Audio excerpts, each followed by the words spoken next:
এসো কোরআনের আঙিনায়, এসো শান্তির মোহনায়। এসো কোরআনের আঙিনায়, এসো শান্তির মোহনায়। জীবনকে রাঙাতে, ফুলে ফুলে সাজাতে আল্লাহর প্রেম সুধা নিয়ে এলো পিএইচপি কোরআনের আলো, পিএইচপি কোরআনের আলো। আসসালামু আলাইকুম রাহমাতুল্লাহ। আজ থেকে প্রায় 1500 বছর পূর্বে জাহিলিয়াতের জুলুমাত যখন আচ্ছন্ন করে নিয়েছিল পুরো মানব সভ্যতাকে, সন্ত্রাস, রাহাজানি, লুটপাট যখন ছিল নিত্য নৈমিত্তিক ঘটনা, ঠিক সেই সময়ে মানুষ খুঁজছিল শান্তির পথ, মুক্তির ঠিকানা। হেরা গুহায় রাসূল করিম সাল্লাল্লাহু আলাইহি ওয়াসাল্লামের উপর মহান রাব্বুল আলামিন নাজিল করলেন সর্বশেষ ও সর্বশ্রেষ্ঠ আসমানি কিতাব, যে কিতাবের নাম আল কুরআনুল করিম। সেই আল কুরআনুল করিমের তিলাওয়াতের অনুষ্ঠান, হিফজুল কুরআন প্রতিযোগিতার এক অনন্য আয়োজন পিএইচপি কোরআনের আলো প্রতিভার সন্ধানে 2020-এ আপনাদের সবাইকে স্বাগত জানাচ্ছি। আমি শাহ ইফতেখার তারিক। এই অনুষ্ঠানের টাইটেল স্পন্সর হিসেবে রয়েছে পিএইচপি ফ্যামিলি, কো স্পন্সর হিসেবে রয়েছে আল আরাফা ইসলামী bank limited, smart active gold Mehedi, centre for জাকাত ম্যানেজমেন্ট, ইনফিনিটি মেগা মল ও সেভয় আইসক্রিম। প্রিয় দর্শক, আজকের পর্বে মঞ্চে পারফর্ম করবে রাজশাহী খুলনা অঞ্চলের 6 জন প্রতিযোগী। তাদের নেতৃত্বে রয়েছে 2017 সালে পিএইচপি কোরআনের আলোর আবিষ্কার, বাংলাদেশের সেরা প্রতিভা, এবং সেই 2017 সালেই দুবাইতে অনুষ্ঠিত হিফজুল কোরআন প্রতিযোগিতায় 103টি দেশকে পেছনে ফেলে শীর্ষস্থান বিজয়ী হাফেজ তরিকুল ইসলাম। আসসালামু আলাইকুম রহমতুল্লাহি ওয়া বারাকাতুহু। ওয়ালাইকুম আসসালাম ওয়া রাহমাতুল্লাহি ওয়া বারাকাতুহু। চলুন পরিচিত হয়ে নেই সম্মানিত বিচারক মণ্ডলীর সাথে। আমাদের মাঝে বিচারক হিসেবে উপস্থিত রয়েছেন আন্তর্জাতিক পুরস্কারপ্রাপ্ত হাফেজ কারি জহিরুল ইসলাম। আসসালামু আলাইকুম ওয়া রাহমাতুল্লাহি ওয়া বারাকাতুহু। কোরআনের আলো ফাউন্ডেশনের সম্মানিত চেয়ারম্যান হাফেজ মাওলানা আবু ইউসুফ। আসসালামু আলাইকুম ওয়া রাহমাতুল্লাহি ওয়া বারাকাতুহু। কাতার ধর্ম মন্ত্রণালয়ের দাওয়া বিভাগের ইমাম, খতিব ও হিফজুল কোরআন শাখার সম্মানিত অডিটর হাফেজ কারি ফখরুল হুদা। আসসালামু আলাইকুম ওয়া রাহমাতুল্লাহি ওয়া বারাকাতুহু। বিশেষজ্ঞ বিচারক হিসেবে আমাদের মাঝে উপস্থিত রয়েছেন আমাদের উস্তাদজি, উস্তাদুল হুফাজ হাফেজ আব্দুল হক সাহেব। আসসালামু আলাইকুম ওয়া রাহমাতুল্লাহ। সম্মানিত অতিথি হিসেবে আমাদের মাঝে উপস্থিত রয়েছেন তালিমুল কোরআন কমপ্লেক্স চট্টগ্রামের সম্মানিত চেয়ারম্যান হাফেজ মাওলানা মোহাম্মদ তৈয়ব। আসসালামু আলাইকুম ওয়া রাহমাতুল্লাহি ওয়া বারাকাতুহু। ওয়ালাইকুম আসসালাম ওয়া রাহমাতুল্লাহি ওয়া বারাকাতুহু। আজকের পর্বের নিয়মটি প্রতিযোগীদের জানিয়ে দিচ্ছি। আজ তোমরা তোমাদের ইচ্ছে অনুযায়ী পবিত্র কোরআনের যে কোনো জায়গা থেকে তেলাওয়াত করতে পারবে। আজ তোমরা কেউ বিদায় নিচ্ছ না, আগামীকালও আবারও এই মঞ্চে তোমরা পারফর্ম করবে। দুদিনের পারফরমেন্সের বিবেচনায় তোমাদের মধ্য থেকে 4 জন চলে যাবে পরবর্তী রাউন্ডে, আর 2 জনকে বিদায় নিতে হবে। মনে রাখতে হবে, আজ কেউ বিদায় না নিলেও আজকের পারফরমেন্স অবশ্যই বিবেচিত হবে আগামীকালের চূড়ান্ত ফলাফলে। শুরুতেই মঞ্চে ডেকে নিচ্ছি লালমনিরহাটের মেধাবী প্রতিযোগী সালমান ফার্সিকে। হাফেজ সালমান ফার্সি। আসসালামু আলাইকুম ওয়া রাহমাতুল্লাহি ওয়া বারাকাতুহু। ওয়ালাইকুম আসসালাম ওয়া রাহমাতুল্লাহি ওয়া বারাকাতুহু। হাফেজ সালমান ফার্সি না? জি। লালমনিরহাট। জি। তো আজকে একটু তেলাওয়াত শুনতে চাই তোমার কাছ থেকে।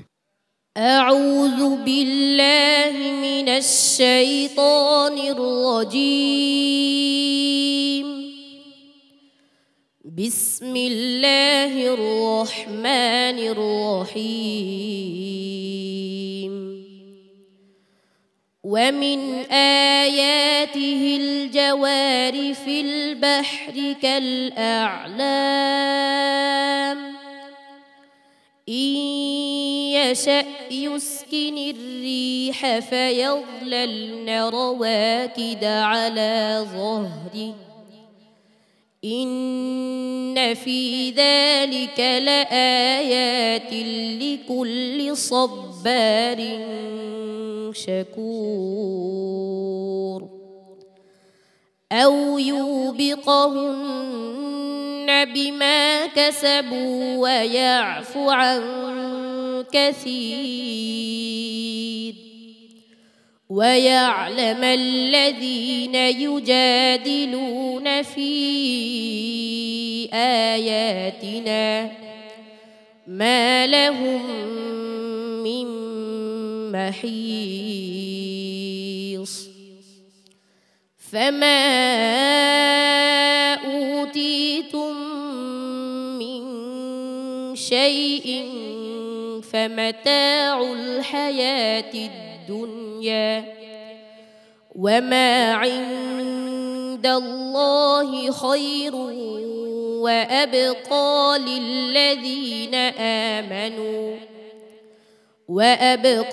للذين آمنوا وعلى ربهم يتوكلون والذين يجتنبون كبائر الإثم والفواحش وإذا ما غضبوا هم يغفرون والذين استجابوا لربهم وأقاموا الصلاة وأمرهم شورى بينهم ومما رزقناهم ينفقون والذين إذا أصابهم البغي هم ينتصرون وجزاء سيئة سيئة مثلها فمن عفا وأصلح فأجره على الله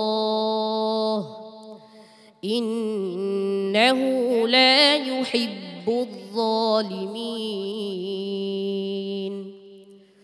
ولمن انتصر بعد ظلمه فأولئك ما عليهم من سبيل إنما السبيل على الذين يظلمون الناس ويبغون في الأرض بغير الحق أولئك لهم عذاب أليم ولمن صبر وغفر إن ذلك لمن عزم الأمور ومن يضلل الله فما له من ولي من بعده وترى الظالمين لما رأوا العذاب يقولون هل إلى مرد من سبيل حسبك صدق الله مولانا العظيم শেষ বিকেলের নরম রোদের মতো মিষ্টি তিলাওয়াত করলো এই প্রতিযোগী। তার আজকের পারফরমেন্স নিয়ে সম্মানিত বিচারক হাফেজ মাওলানা আবু ইউসুফ সাহেবের মতামত জেনে নিচ্ছি। তো আলহামদুলিল্লাহ, আল্লাহর শুকর আদায় করছি যে সেই এলাকায় এত চমৎকার তেলাওয়াত বাচ্চারা করতে পারে, এটা আসলে ওরে না দেখলে বোঝা যেত না। তো স্পেশালি আমি আজকে আমাদের এই কোরআন আলোর শুরু থেকে, পিএসপি কোরআন আলোর শুরু থেকে আমাদের মুরব্বী অভিভাবক হিসাবে যিনি আছেন, আমি মনে করি অনেকটাই তার অবদান। আজকে এর কারণেই আল্লাহ পাক রব্বুল আলামিন গ্রামগঞ্জেও এই ধরনের তেলাওয়াত আল্লাহ পাক রব্বুল আলামিন আমাদের বাচ্চাদের তেলাওয়াত করার সুযোগ হয়েছে, আল্লাহ দিয়েছেন। এগিয়ে যাও বাবা, অনেক অনেক শুভকামনা। সম্মানিত বিচারক হাফেজ কারি ফখরুল হুদা। মাশাআল্লাহ, সালমান ফারিসি খুবই সুন্দর তিলাওয়াত করেছে মাশাআল্লাহ। একটা কলকল আমি লক্ষ্য করেছি, আও ইউ বিকাহুন্নার মতো শোনা গেছিল, কেমন যেন তুমি কাফটা জবরের দিকে বেশি মাইল করে ফেলছিলে, এটা খেয়াল করবা। মাশাআল্লাহ, এগিয়ে যাও, আল্লাহ তোমাকে আরো উন্নতি অর্জন করার তৌফিক দান করুন, আমিন। রাসূল করিম সাল্লাল্লাহু আলাইহি ওয়াসাল্লামের একজন গুরুত্বপূর্ণ সাহাবী যার নাম ছিল সালমান ফার্সি। উস্তাদজি, সালমান ফার্সির আজকের পারফরমেন্স আপনার কাছে কেমন লেগেছে? জি আলহামদুলিল্লাহ, সালমান ফার্সির আজকের তেলাওয়াতের দ্বারা উত্তরবঙ্গের ছেলেরা মাদ্রাসাগুলি আরও উদ্বুদ্ধ হবে বলে আমি আশাবাদী। ইনশাআল্লাহ, তুমি এগিয়ে যাও। আমাদের সম্মানিত মেহমান হাফেজ মাওলানা মোহাম্মদ তৈয়ব। আলহামদুলিল্লাহ, সূর্য যেরকম মিটে মিটে ওনার তেলাওয়াত আলহামদুলিল্লাহ খুব সুন্দর, মিডে মিডে। আল্লাহ তাআলা আমাদেরকে সবাইকে কবুল করুক। সালমান ফার্সি, তোমাকে অনেক ধন্যবাদ জানাচ্ছি। লালমনিরহাটে তুমি কোরআনের আলো ছড়িয়ে দাও, এই প্রত্যাশা রাখছি। সবাই আমার জন্য দোয়া করুন, আমি যেন শেষ পর্যন্ত যেতে পারি। আসসালামু আলাইকুম ওয়া রাহমাতুল্লাহি ওয়া বারাকাতুহু। পিএইচপি কোরআনের আলো, পিএইচপি কোরআনের আলো প্রতিভার সন্ধানে 2020-এ। প্রিয় দর্শক, রাজশাহী ও খুলনা অঞ্চলের 6 জন প্রতিযোগী পারফর্ম করবে আজকের পর্বে। এবারে মঞ্চে ডেকে নিচ্ছি ঝিনাইদহের প্রতিযোগী হাফেজ সাইফ আল বিরুনি। হাফেজ সাইফ আল বিরুনি আসছে মঞ্চে। পিএইচপি কোরআনের আলো। আসসালামু আলাইকুম ওয়া রাহমাতুল্লাহি ওয়া বারাকাতুহু। ওয়ালাইকুম আসসালাম ওয়া রাহমাতুল্লাহি ওয়া বারাকাতুহু। আমরা আজকে আপনার কাছ থেকে একটু তেলাওয়াত শুনবো। মাহে রমাদানি, কোরআন নাজিলের মাসে একটু তেলাওয়াত শোনাবো। আউযু বিল্লাহি মিনাশ শাইতানির রাজীম। বিসমিল্লাহির রহমানির রহিম। ولقد أرسلنا إلى ثمود أخاهم صالحا أن اعبدوا الله فإذا هم فريقان يختصمون. قال يا قوم لم تستعجلون بالسيئة قبل الحسنة لولا تستغفرون الله لعلكم ترحمون. قالوا اطيرنا بك وبمن معك قال طائركم عند الله بل أنتم قوم تفتنون.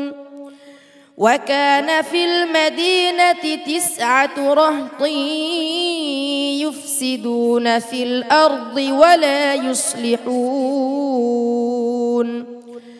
قالوا تقاسموا بالله لنبيتنه وأهله ثم لنقولن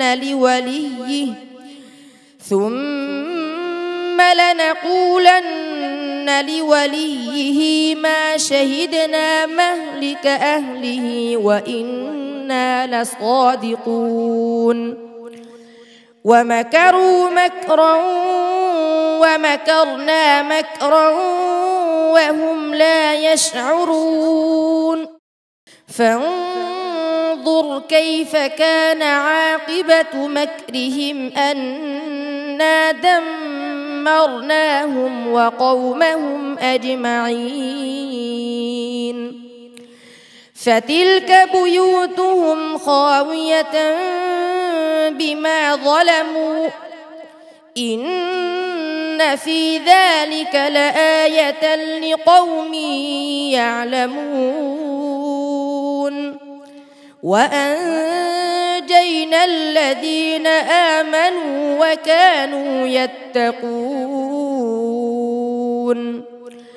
ولوطا إذ قال لقومه أتأتون الفاحشة وأنتم تبصرون أئنكم لتأتون الرجال شهوة من دون النساء بل أنتم قوم تجهلون. فما كان جواب قومه إلا أن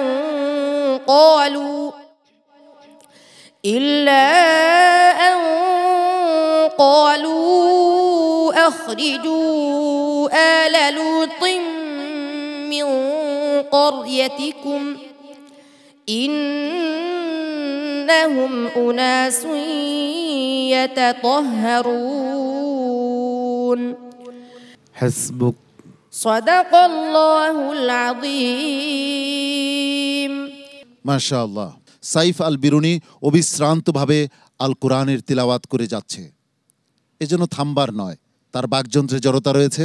অথচ আল কুরআনুল কারীমের তিলাওয়াত সে অবিশ্রান্তভাবে করে যাচ্ছিল, একবারের জন্য তার বাকযন্ত্র জড়তায় আক্রান্ত হয়নি। হাফেজ মাওলানা আবু ইউসুফ। আমরা আসলে এই 12 বছরে এই ধরনের আরও বেশ কয়েকটা ছেলেকে আমরা পেয়েছি, যাদের মুখে জড়তা, কথা বলা তাদের জন্য কঠিন এবং বলাটা অনেক সময় লেগে যায়। বাট কোরআন যখন তেলাওয়াত করে দেয় আলহামদুলিল্লাহ, যে একেবারে খুব সুন্দর করে তারা তেলাওয়াত করতে পারে, যেটা আমি মনে করি আল্লাহর মেহেরবানি এবং কোরআনুল কারীমের আরেকটি অন্যতম মুআজ্জাজা। হাফেজ কারি জহিরুল ইসলাম। খুব একটি আবেগময় সুরে সে তেলাওয়াত করেছে। তার যে কঠিন ইয়াদ, পাক্কা ইয়াদ, তার তেলাওয়াত থেকে আমরা অনুমান করতে পেরেছি। এগিয়ে যাও, দোয়া রইল। ওস্তাদ জি। জি আলহামদুলিল্লাহ, সাইফ আল বিরুনি মনমুগ্ধকর তেলাওয়াত পরিবেশন করছে। আলহামদুলিল্লাহ, সামনের দিকে আরও সুন্দর তেলাওয়াত উপহার দিতে পারেন সেই প্রত্যাশায় দোয়া করছি তুমি সামনে অনেক দূরে গিয়ে যাও। সকলে আমার জন্য দোয়া করবেন, আল্লাহ তাআলা যেন আমার মুখের জড়তা দূর করে দেয়। আসসালামু আলাইকুম ওয়া রাহমাতুল্লাহি ওয়া বারাকাতুহু। পিএইচপি কোরআনের আলো, পিএইচপি কোরআনের আলো প্রতিভার সন্ধানে 2020-এ আপনারা দেখছেন রাজশাহী খুলনা অঞ্চলের প্রতিযোগীদের পারফরমেন্স। এবারে মঞ্চে ডেকে নিচ্ছি যশোর জেলার প্রতিযোগী আবু সাঈদকে। হাফেজ আবু সাঈদ। পিএইচপি কোরআনের আলো, পিএইচপি কোরআনের আলো। আসসালামু আলাইকুম ওয়া রাহমাতুল্লাহি ওয়া বারাকাতুহু। ওয়ালাইকুম আসসালাম রহমতুল্লাহি ওয়া বারাকাতুহু। আবু সাঈদ, কেমন আছো তুমি? আলহামদুলিল্লাহ, ভালো আছো না? তো আলহামদুলিল্লাহ, আজকে আমরা এই ইফতারের পূর্বক্ষণে তোমার সুললিত কণ্ঠে আমরা একটি তেলাওয়াত শুনতে চাই।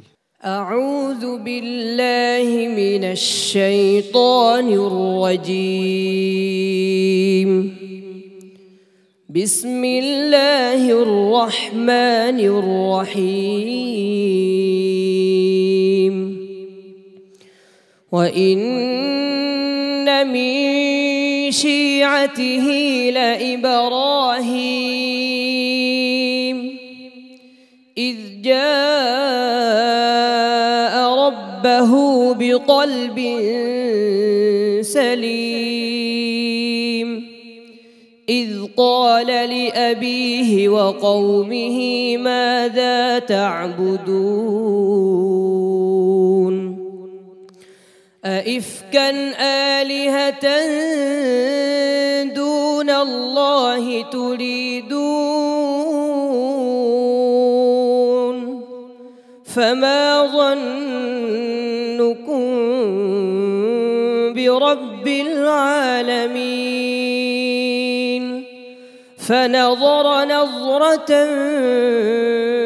في النجوم فقال إني سقيم فتولوا عنه مدبرين فراغ إلى آلهتهم فقال ألا تأكلون ما لكم لا تنطقون فراغ عليهم ضربا باليمين فأقبلوا إليه يزفون قال أتعبدون ما تنحتون والله خلقكم وما تعملون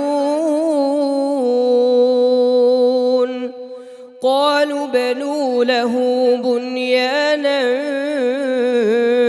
فألقوه في الجحيم فأرادوا به كيدا فجعلناهم الأسفلين وقال إني ذاهب إلى ربي سيهدين رب هب لي من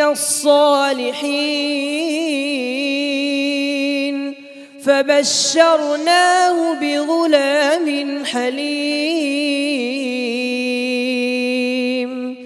فلما بلغ معه السعي قال يا بني إني أرى في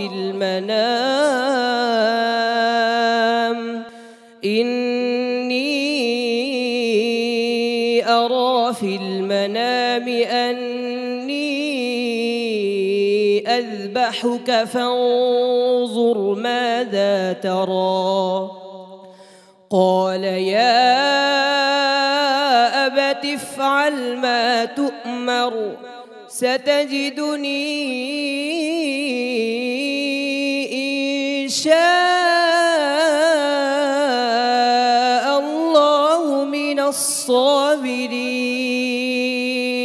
حسبك صدق الله العظيم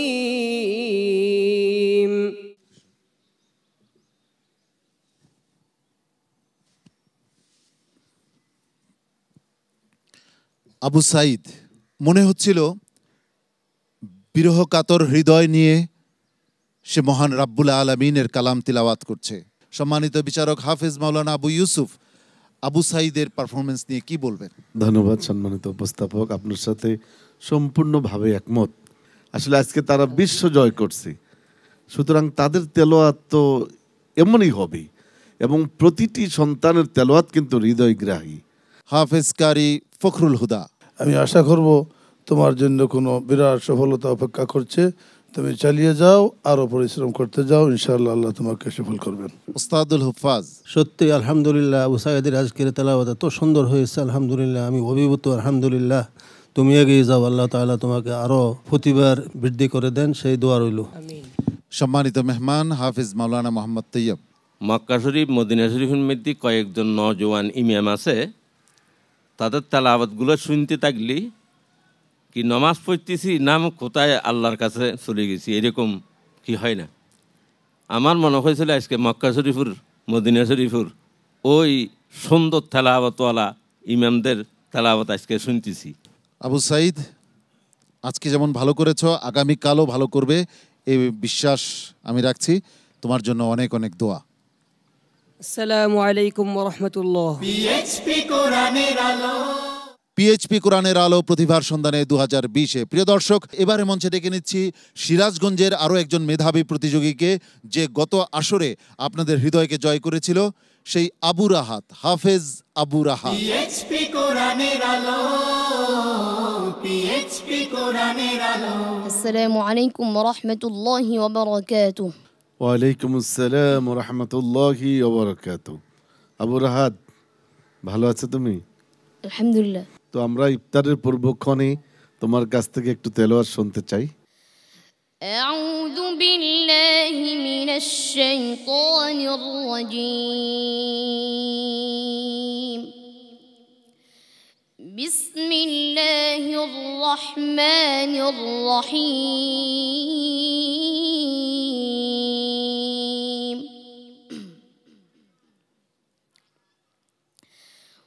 ولله ما في السماوات وما في الأرض وإلى الله ترجع الأمور.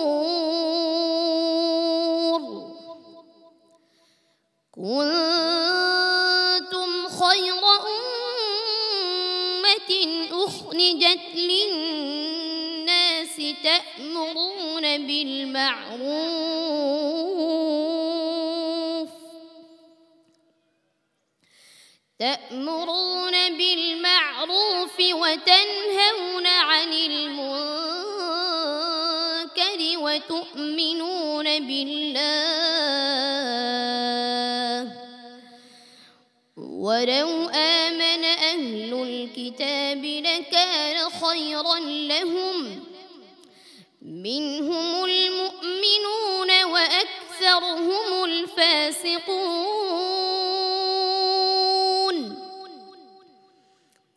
لن يضروكم إلا أذى وإن يقاتلوكم يولوكم الأدبار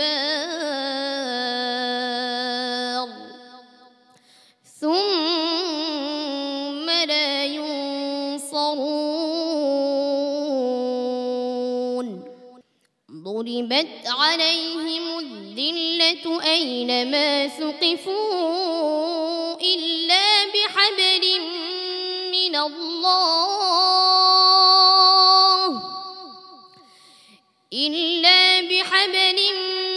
الله وحبل من الناس وباءوا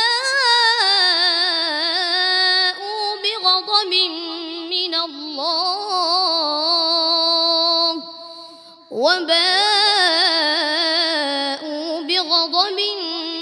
الله وضربت عليهم المسكنة ذلك بأنهم كانوا يكفرون بآيات الله ويقتلون الأنبياء بغير حق ذلك بما عصوا وكانوا يعتدون. حسبك. صدق الله مولانا العظيم. আবু রাহাতের তেলাওয়াত শুনে সত্যি মনে হচ্ছিল যে আমি বোধহয় পৃথিবীতে নেই, আমি কোথাও হারিয়ে যাচ্ছি। সম্মানিত বিচারক হাফেজ মাওলানা আবু ইউসুফ সামগ্রিকভাবে তার আজকের পারফরমেন্সের মূল্যায়ন করুন। আবু রাহাত কিন্তু কোরআনের আলো একটি ইনস্টিটিউট রয়েছে ঢাকায় মহাখালীতে, যেটা আমাদের তত্ত্বাবধানে। আবু রাহাত সেখানের একজন স্টুডেন্ট। আর সবচেয়ে যে বিষয়টি আমাদের জানা দরকার, খুব নিডি একটি পরিবারের আবু রাহাত। তার বাবার খুব স্বপ্ন, এই প্রোগ্রাম দেখেই কিন্তু তাকে দিয়েছে মাদ্রাসায়, এবং মাত্র কতদিন সময় লাগলো হেফ শেষ করতে? 9 মাসে সে হেফ শেষ করেছে। আমি দোয়া চাই এবং আমাদের প্রতিষ্ঠানের জন্য দোয়া চাই, আল্লাহ যাতে করে এই ধরনের প্রতিভাগুলোকে আমরা তৈরি করতে পারি। সম্মানিত বিচারক হাফেজ কারি জহিরুল ইসলাম। জি আলহামদুলিল্লাহ, যারা কোরআনকে ভালোবাসে, আবু রাহাতের যে সুর মর্চনা, এই সুর সহ্য করা অনেক কঠিন।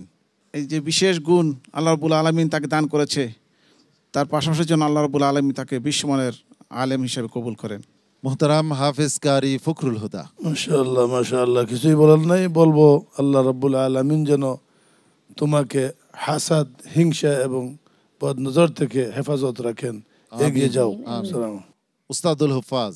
তো আবু রাহাতকে বলবো তুমি আরো ইজি হয়ে তেলাওয়াত করবে, আওয়াজটা এত ছোড়া করবে না, আওয়াজটা ফাইটা ফাইটা যাইতে চায়, খুব প্রেশার পড়তেছে মনে হয়, আরো সহজ করে পড়বা, তাহলে পড়াটা আরো সুন্দর হবে ইনশাল্লাহ। হ্যাঁ আবু রাহাত ভালোভাবে এগিয়ে যাও, গতবারের মতো পা পিছলালে চলবে না, একদম শেষ পর্যায় পর্যন্ত দেখতে চাই তোমাকে। আসসালামু আলাইকুম ওয়া রাহমাতুল্লাহি ওয়া বারাকাতুহু। পিএইচপি কোরআনের আলো, পিএইচপি কোরআনের এবারে মঞ্চে ডেকে নিচ্ছি ঠাকুরগাঁওয়ের প্রতিযোগী মিরাজুল ইসলামকে। হাফেজ মিরাজুল ইসলাম। পিএইচপি কোরআনের আলো। আসসালামু আলাইকুম ওয়া রাহমাতুল্লাহি ওয়া বারাকাতুহু। ওয়ালাইকুম আসসালাম ওয়া রাহমাতুল্লাহি ওয়া বারাকাতুহু। মিরাজুল ইসলাম, খুব সুন্দর লাগছে তোমাকে।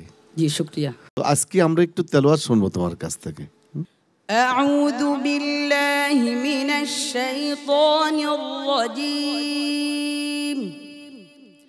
বিসমিল্লাহির রহমানির রহিম। وقال موسى يا فرعون إني رسول من رب العالمين حقيق على أن لا أقول على الله إلا الحق قد جئتكم ببينة من ربكم فأرسل معي بني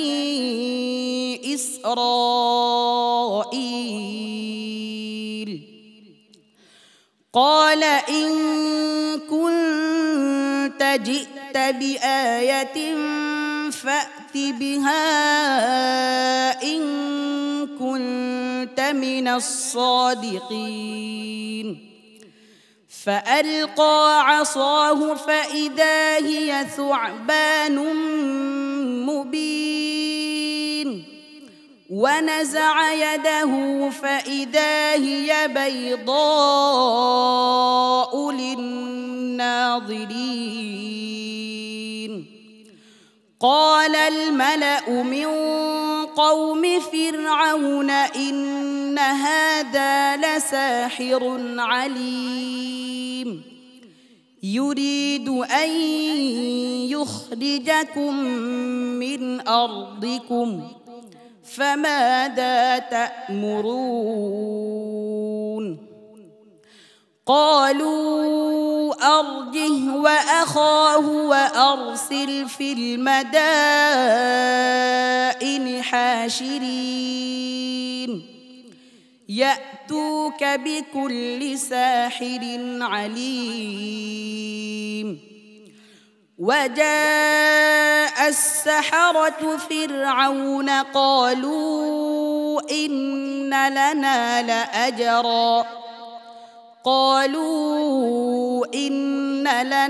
لأجرا إن كنا نحن الغالبين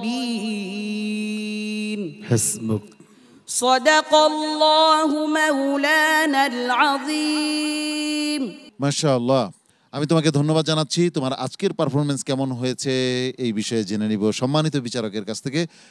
হাফেজ মাওলানা আবু ইউসুফ। ধন্যবাদ ঠাকুরগাঁয়ের বন্ধু মিরাজুল ইসলাম, ভালো লেগেছে। হ্যাঁ, কিন্তু আমরা আরো ভালো চাই। হাফেজ কারি জহিরুল ইসলাম। পরবর্তী রাউন্ডে অবশ্যই একটু পরিবর্তন তেলাওয়াত আর একটু সুললিত তেলাওয়াত শোনানোর চেষ্টা করবে ইনশাআল্লাহ, তাহলে তোমার জন্য ভালো হবে। ওস্তাদুল হুফাজ।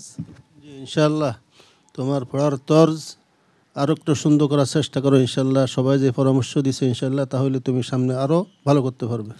মিরাজুল ইসলাম, তোমার জন্য অনেক শুভকামনা রইল। আল্লাহ রাব্বুল আলামিন তোমাকে সফল করে দিন। আসসালামু আলাইকুম ওয়া রাহমাতুল্লাহি ওয়া বারাকাতুহু। পিএইচপি কোরআনের আলো, পিএইচপি কোরআনের আলো প্রতিভার সন্ধানে 2020-এ। প্রিয় দর্শক, আমরা খুঁজছি 2020-এর সেরা প্রতিযোগীকে, যার জন্য রয়েছে নগদ 4 লক্ষ টাকা পুরস্কার এবং উস্তাদ সহ পবিত্র বাইতুল্লাহ ও মসজিদে নববী জিয়ারতের এক অসাধারণ সুযোগ। দ্বিতীয় ও তৃতীয় স্থান অধিকারীর জন্য রয়েছে যথাক্রমে 3 লক্ষ টাকা ও 2 লক্ষ টাকা পুরস্কার এবং পবিত্র ওমরা পালনের সুযোগ। ওমরা স্পন্সর করেছে পিএইচপি ফ্যামিলি। প্রথম, দ্বিতীয় ও তৃতীয় স্থান অধিকারীর ওস্তাদদের জন্য রয়েছে 3টি দ্রুতগামী পিএইচপি মোটরসাইকেল। চতুর্থ থেকে দশম স্থান অধিকারী প্রত্যেক প্রতিযোগীর জন্য রয়েছে 50,000 টাকা করে পুরস্কার। প্রথম থেকে দশম স্থান অধিকারী প্রত্যেক প্রতিযোগীর এই অর্থ পুরস্কার স্পন্সর করেছে বাংলা ক্যাট। আজকের পর্বে পারফর্ম করছে রাজশাহী খুলনা অঞ্চলের প্রতিযোগীরা। সর্বশেষ প্রতিযোগী হিসাবে মঞ্চে ডেকে নিচ্ছি জুবায়ের জামান সাদকে। মঞ্চে আসছে হাফেজ জুবায়ের জামান সাদ। পিএইচপি কোরআনের আলো। আসসালামু আলাইকুম ওয়া রাহমাতুল্লাহি ওয়া বারাকাতুহু। ওয়ালাইকুম আসসালাম ওয়া রাহমাতুল্লাহি ওয়া বারাকাতুহু। তোমাকে দেখে টায়ার্ড মনে হচ্ছে। জুবায়ের, তোমার কাছ থেকে আমরা একটু তেলাওয়াত শুনবো। أعوذ بالله من الشيطان الرجيم. بسم الله الرحمن الرحيم. إن ربك يقضي بينهم بحكمه وهو العزيز العليم. فتوكل على الله إنك على الحق المبين. إنك لا تسمع الموتى ولا تسمع الصم الدعاء إذا ولوا مدبرين.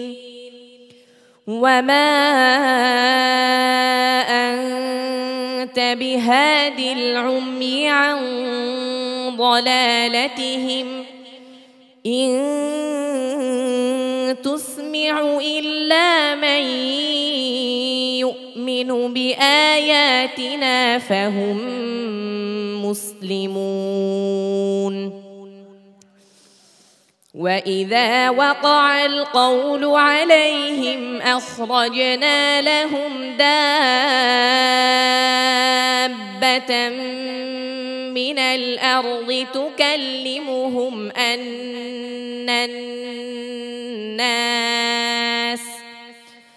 أن الناس كانوا بآياتنا لا يوقنون ويوم نحشر من كل أمة فوجا ممن يكذب بآياتنا فهم يوزعون حتى إذا جاءوا قال أكذبتم بآياتي ولم تحيطوا بها علما أم ماذا كنتم تعملون ووقع القول عليهم بما ظلموا فهم لا ينطقون ألم يروا أنا جعلنا الليل ليسكنوا فيه والنهار مبصرا إن في ذلك لآيات لقوم يؤمنون ويوم ينفخ في الصور ففزع من في السماوات ومن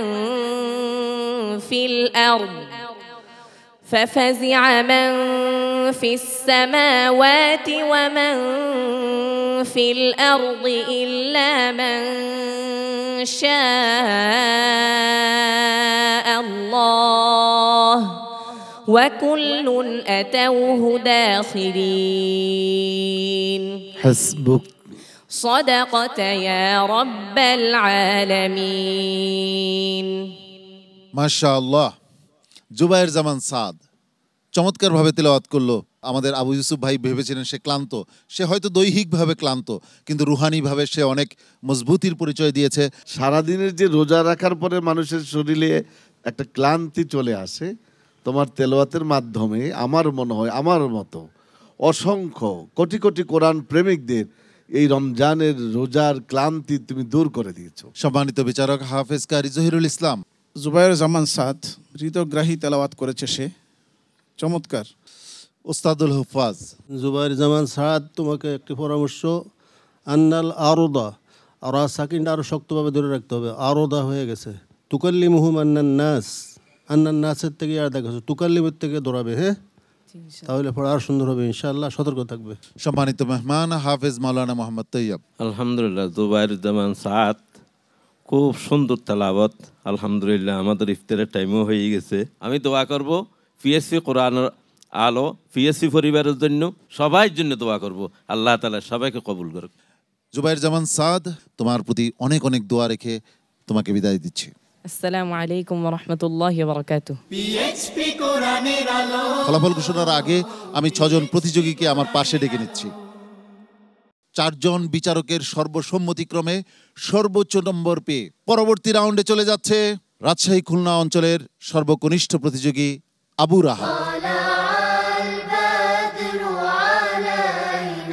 পবিত্র কোরআনের মূর্ছনার মধ্য দিয়ে আমরা চলে এসেছি আজকের পর্বের একেবারে শেষ প্রান্তে। এবার বিদায়ের পালা।